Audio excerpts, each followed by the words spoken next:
ఎంత అపార్థం చేసుకున్నారా మీ తెలుగుదేశం పార్టీ వాళ్ళు మా అన్ననే. వంశీని కలవడానికి వెళ్ళి బయటకు వచ్చి ప్రెస్ మీట్ పెడితే నానా మాటలు మాట్లాడారు మీరు. వంశీ అందంగా ఉన్నాడు కాబట్టి చంద్రబాబు నాయుడు అరెస్ట్ చేశాడు అని స్టేట్మెంట్ ఇస్తే తేడా అన్నారు.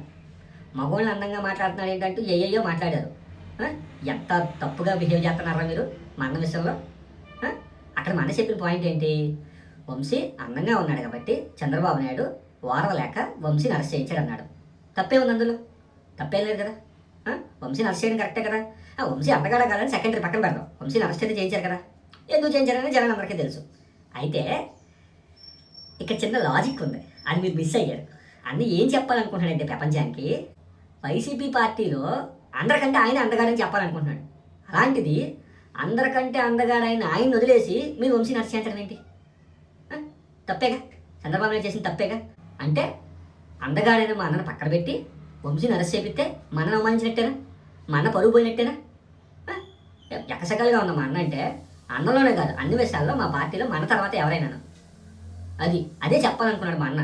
కాకపోతే డైరెక్ట్గా నేను అందగాడని చెప్తే బాగోదని చెప్పి అలా చెప్పాడనమాట. మీకు అర్థం కాలేదు. మీరేమో వంశీని అందగాడు అన్నాడు, మీ ఓడిదో తేడాగా ఉంది, చూడు పిన్నమ్మ పాడు పిల్లడు పాట పాడుతున్నాడు అన్నట్టుగా మాట్లాడతారు మీరు. మన ఉద్దేశం అది కాదు.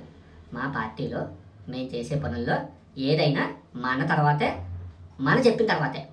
కాబట్టి ఇప్పటికైనా ఒప్పుకోండి మీరు. మా అన్న అందగాడు, అంతటి అందగాడిని వదిలేసి మీరు వంశీని అరెస్ట్ చేస్తే మా అన్న హర్ట్ అవడా? అందుకే అలా మాట్లాడాడు. దానికి ఏదో తప్పుగా మాట్లాడుతున్నాడు, పిచ్చి పిచ్చిగా మాట్లాడుతున్నాడు, స్క్రిప్ట్ లేక మాట్లాడుతున్నాడు ఏంటి అంటే స్క్రిప్ట్ లేదనుకో, స్క్రిప్ట్ లేకపోవడం వల్ల మాట్లాడడం అది వేరే విషయం. అదనమాట. ఇప్పటికైనా ఒప్పుకుంటారా? మా అన్న అందగాడు మా పార్టీలో, కాబట్టి అందగాడైన వంశీని అరెస్ట్ చేయించిన మీరు త్వరలో మనం కూడా అరెస్ట్ చేయించండి అనేది మన ఉద్దేశం. అంతే కదన్నా? బాగా చెప్పారా? ఉంటా మరి, బాయ్.